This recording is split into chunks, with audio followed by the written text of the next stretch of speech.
morning, fifth grade, sorry. Fifth grade. I just got done making a movie for fourth grade on history, so sorry about that. All right, so what we're doing today is we're continuing through Obama's administration. We're looking at more things that occurred in his administration that affected not only Obama's presidency, but also the nation as a whole. Okay? So believe it or not, you guys are living in historical times. I am sure this whole coronavirus and how it was handled will end up in history books, probably in 20 years. Okay? And it'll be judged on how this was handled. Because as you're going to find out, we're going to look at technology. Technology that most of you hold in your hand. I don't. Okay? But most of you hold in your hand, and it wasn't always that way. We're going to look at how technology changed, how religion changed, and how all these things changed our society. All right? So, are you ready? All right, so we're going to be looking at pages 441 to 443, which is chapter 20. So I just want to let you know, we're going to finish chapter 20 and take our test before the end of the school year. But what we're going to do is we're going to go back in our book, because remember we synopsised some of those other chapters to make sure we got to chapter 20, which is within your lifetime. So what we're going to do is we're going to go back to chapter 7. Chapter 7 is the Civil War. I'm going to turn on the air. I'm warm. Woo! Which is the Civil War. Hopefully you can still hear me. And what we're going to do is we're going to go through the Civil War, and that's where we're going to end our school year. All right? So, yeah. Are you ready for today's lesson? So we're still on President Obama, okay? And we're going to look at how religion shifts. Remember I told you after 9/11 that the churches were busting at the seams. Okay, that means there really had a lot of people in there, because people were very upset and concerned about what had happened with 9/11. By the time Obama comes, there is kind of a big shift that occurs. So in 2012, 1 in 4 Americans said that they had no religion. This was a huge shift. This had never happened before. We have been a religious nation. We have. Not everybody who's been in power was a follower of Jesus Christ, but people had a basic knowledge of the Bible. If you watch like older shows, even like older game shows and stuff, they actually reference the Bible, okay? So they'll just say like, oh yeah, this is as bad as the the flood of 40 days, and you know that that's Noah's flood. And they reference things because even if you didn't go to church, even if you weren't a follower of Christ, the Bible was so embedded in our culture and our society that there were basic things most people understood, okay? So when a big, powerful company or person went against a little guy, they always said, oh, it's a David and Goliath situation. I can't remember the last time I heard that, okay? Because everybody knew who David and Goliath were. Even if you weren't a saved person, even if you weren't a person who went to church, you just knew these things because they were talked about. They were spread around, okay? Even in school, teachers would use Bible examples. Even in public school, there'd be biblical examples. There'd be biblical examples in the textbook. They wouldn't like bring forth a certain religion. They would just have references to things. So everybody knew about Noah's flood. Everybody knew about David and Goliath. Everybody knew about Solomon with the baby that the 2 women were fighting over. Everybody knew these things. Okay, it was just ingrained in our society, and it was put on TV in shows and on game shows and in our everyday life. So what happens is that it's been long enough that no Bible has been given, so even today there's no Bible references in anything. Okay? I haven't seen a Bible reference in a show in a long time. Maybe I'm just watching all the wrong shows, I don't know. But the stuff that I watch that's like old stuff, they have them in there. All right, so this is a huge deal, huge deal. Okay, so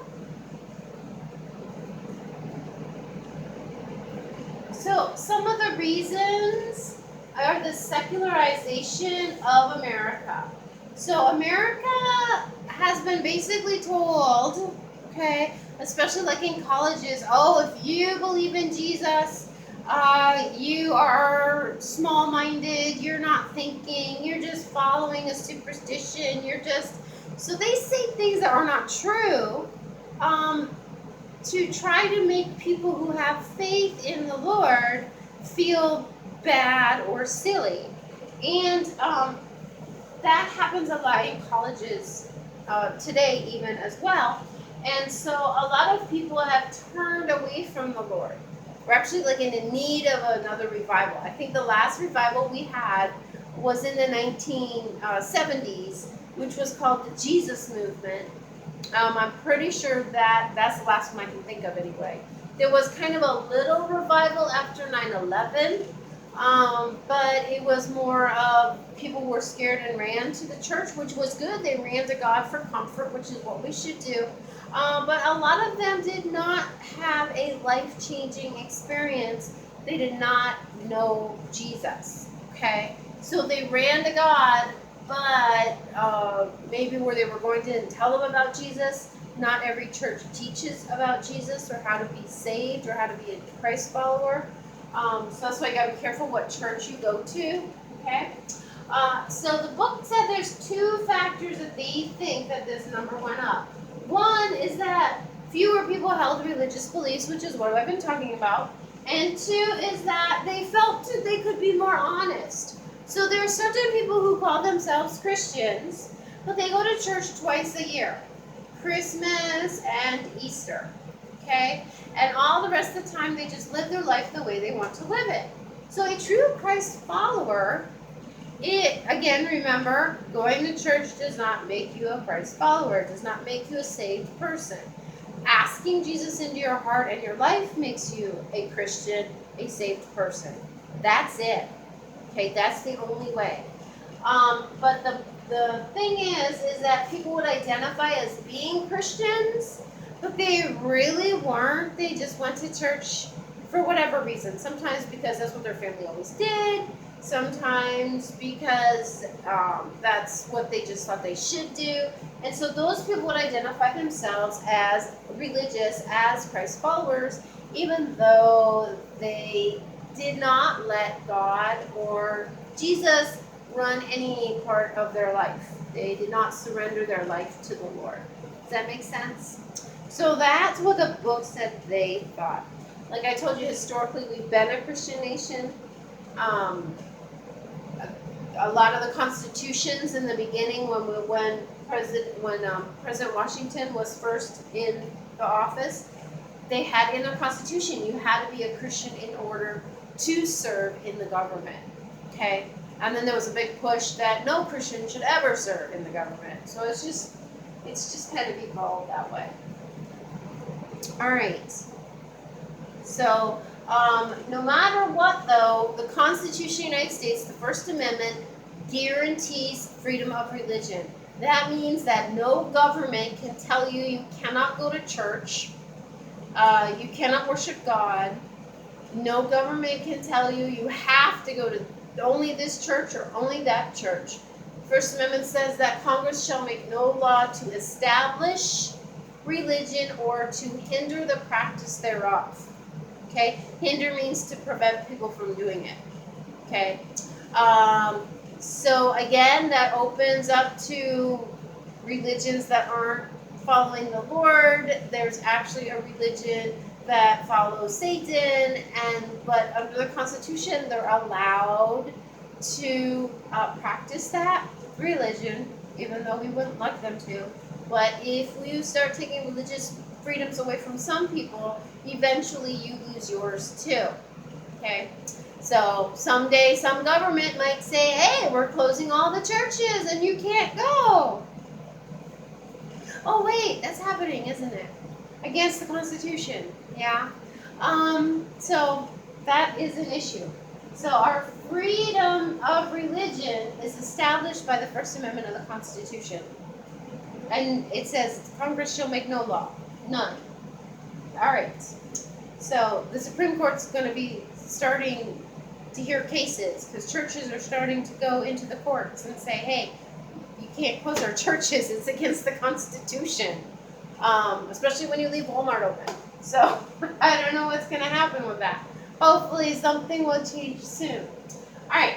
So let's now look at technology. See, that's why this is going to be in history books, because they've done things that is not allowed. All right, so let's look at technology. Technology has changed America. Technology has changed the world. So in my day, if I wanted to talk to my friend, I went in my house, I called on the phone, which was connected to the wall by a cord. And however far I could go in my house, depending on the length of cord that I had between the phone itself and the receiver, which is the part you hold in your hand and say, hello, how are you? Okay? If I wanted to do research, I went to the library. If I wanted to watch a TV show, I turned on my TV. Okay? So think of how you do those things. If you want to talk to your person, yes, you may call them, but you probably will text them. Okay?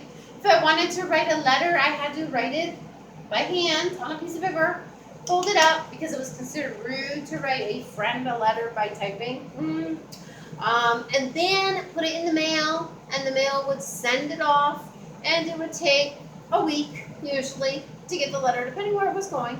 Sometimes even if it was just going like down the road, it took a week.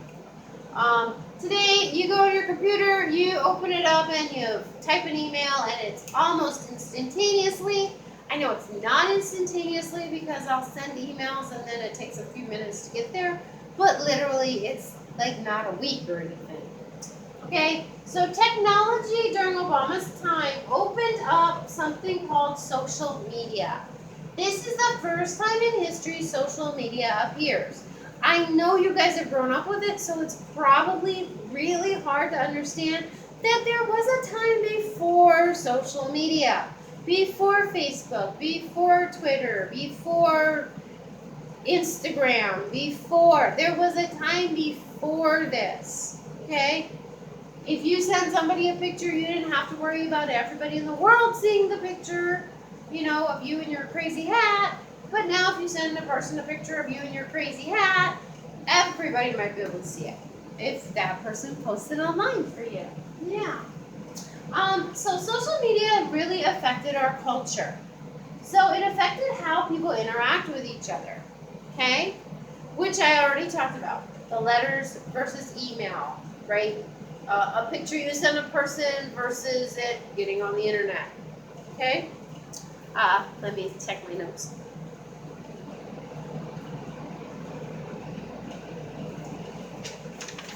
This way.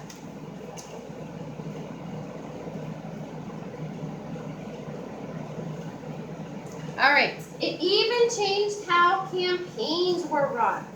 So Obama used social media during both of his campaigns, but especially during the first one, for fundraising. He had a fundraising page. It was like GoFundMe before there was GoFundMe. Okay? Again, another thing that wasn't around when I was a kid. GoFundMe pages. You have an issue, you have a problem, you put it on the web, and people donate money.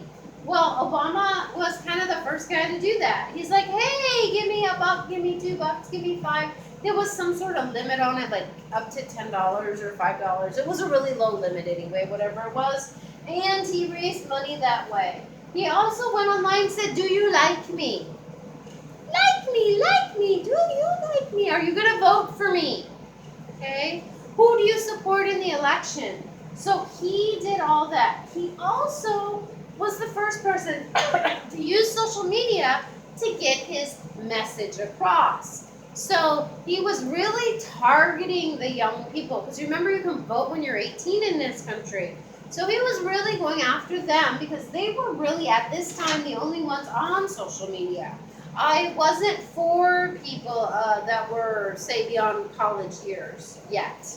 Okay, it gets there, but at that time it wasn't. So he really used it to say, hey, this is what I think, this is what I'm going to do, don't you love me, aren't I awesome? And give me money. Okay, so those were the three things that he did.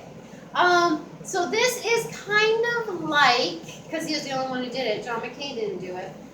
This is kind of like, remember when we talked about Nixon and Kennedy, okay? And they went on a debate on TV, and it was the first time ever in the nation that there was a presidential debate on TV. And they told both of them that they should wear some makeup. They had makeup people there like they do for, movies and stuff. They've had makeup people like forever. And they were there to help them so they didn't look bad on camera, because the lights are really bright and they make you look pale. Remember we talked about this? And Kennedy said, yes, do whatever I need. And Nixon said no. And Nixon, a lot of political analysts, that means people who look at politics, a lot of political analysts said, hey, he lost the election. Nixon lost the election because of that. Because Kennedy came out looking beautiful, right?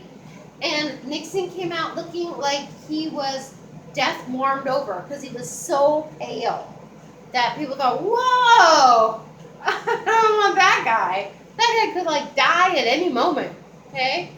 And I think one of the reasons they think that is because Nixon is elected twice, okay? So Kennedy is elected when the two of them debate.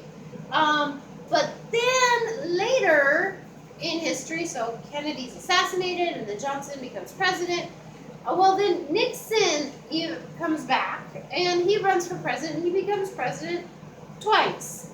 Okay, the second term he was impeached and he left before the impeachment went to the Senate and stuff. Okay? All right.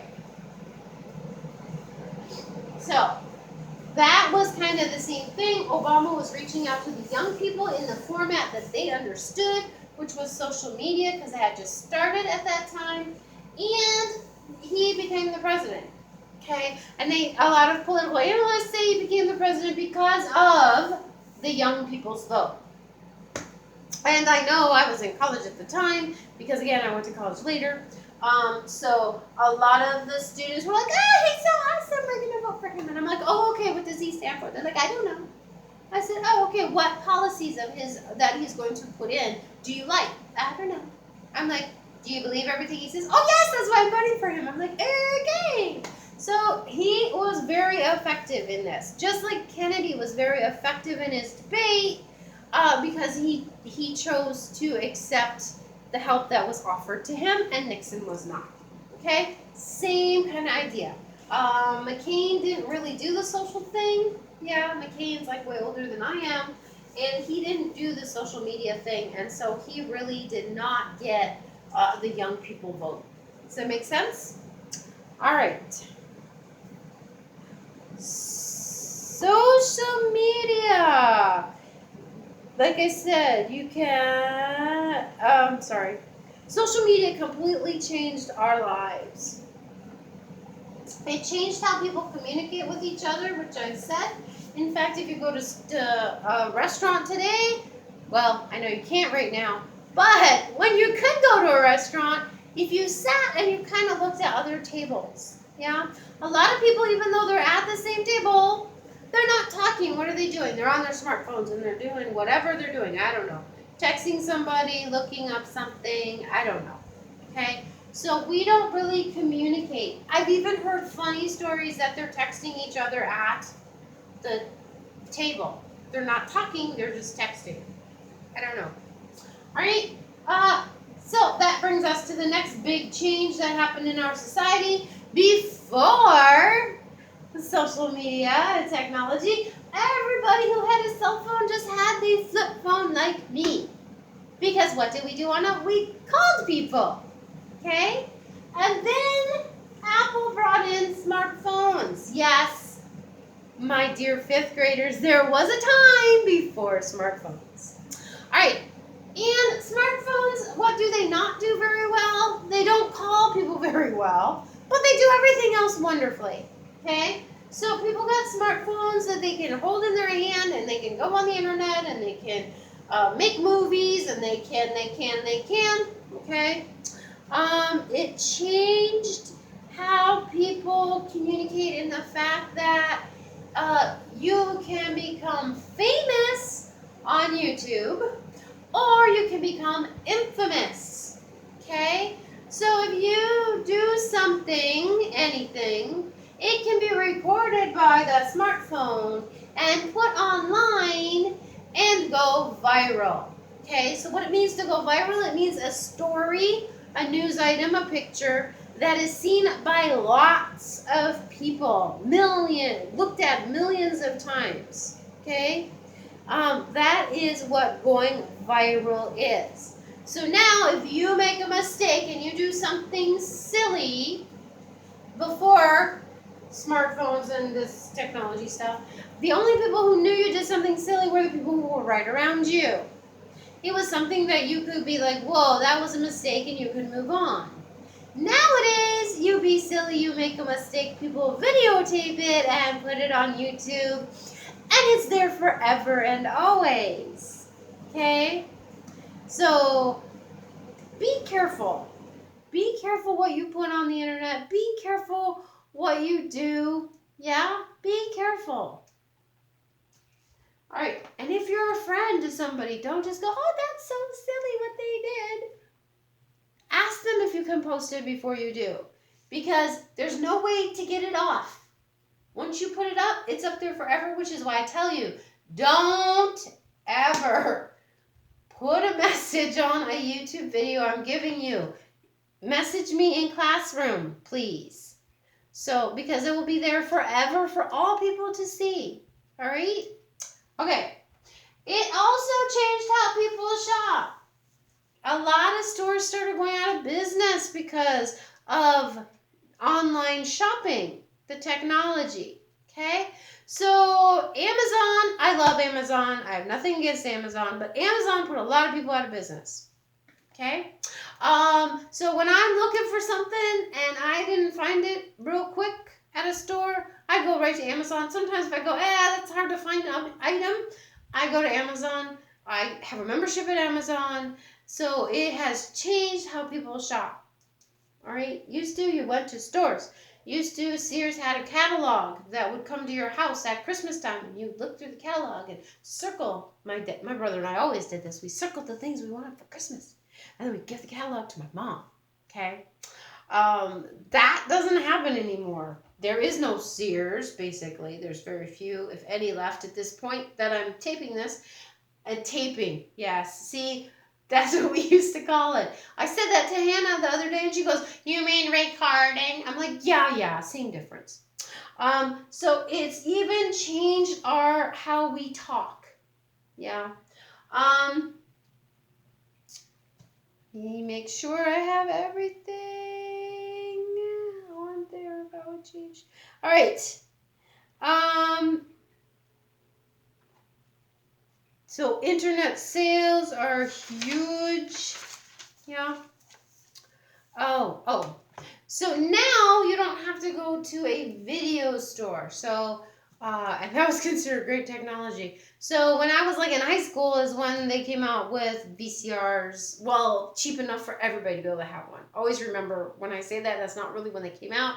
It's just when they're cheap enough for anybody who's not rich to have one. So they had VCRs, so you would pop a VCR tape in. When I became a parent and a little later, they had DVDs, which is what you guys I'm sure have seen, and you put a DVD in. But the internet technology changed that. So now you can do the live streaming. So a lot of video rental places went out of business. So there was a big one called Blockbuster Movies, which I'm sure probably none of you have ever heard of. If you want to, Google it and it will tell you all about Blockbuster Movies, okay? And you could go there and you could rent the DVD, or, well, when I got to DVD. And before that, you could rent the VHS tapes, okay? Now there was no reason for that because you can live stream or you can purchase from Amazon Prime. Amazon Prime includes some TV stuff in it. We have Roku. We don't even have TV. We have Roku and whatever we can get on the Roku channel, the Roku thing. So it completely changed how people view things. Okay, music too. You can go online and listen to all kinds of music. You don't have to go anymore to a store and buy music. Although you gotta be careful of copyright laws. You don't want to break copyright laws. All right, does that make sense? It like totally transformed our culture and our society. Pretty interesting. Even now, yeah, since the government has made laws that they're not supposed to, well, they haven't made laws, they just make declarations that you can't go to church. Now people are watching church online. Okay? Live streaming church. Our learning is been transformed by technology. You watch this video on YouTube and then you go into Google Classroom and you look at all of your interesting things that you need to do and then you submit it and I grade it and I send you back the grade and it's just this whole big thing now. Yes? Even when I was in college in 2006, they had online classes, which is kind of what you're doing and kind of not. All right? So, lots of changes. But with all changes, there are good and bad in all of it. So there's really cool information on the internet. I love the fact that when I'm teaching, I can go, hey, I know that there's a video that has Gabby Gifford coming in to the house after she recovers from her injuries. And then I just go and I find it and go, oh yeah, there it is. That's awesome. Because I already knew it existed. I'm like, oh, I know there's footage of the Ferguson things. I know. So I know there's things out there and I can go and grab them. I don't have to go to the library. I don't have to search a microfiche. Look up microfiche. That was fun. So it's all like at your fingertips now. But unfortunately, all the bad stuff is too. So if I want to see something inappropriate, I can do that. I would never do that, but that's possible. So with technology comes good and bad. Like I said, now if you make a mistake and you do something silly, it can be all over the internet. Before, when I was a kid and growing up, if you did something silly, all your friends like teased you about it, but only a small group of people knew about it. It wasn't like a whole world could know about it. All right? And with the bad comes hackers. Okay? Sinful people who decide that they're going to break into people's computers and companies' computers and steal information and steal money and steal stuff.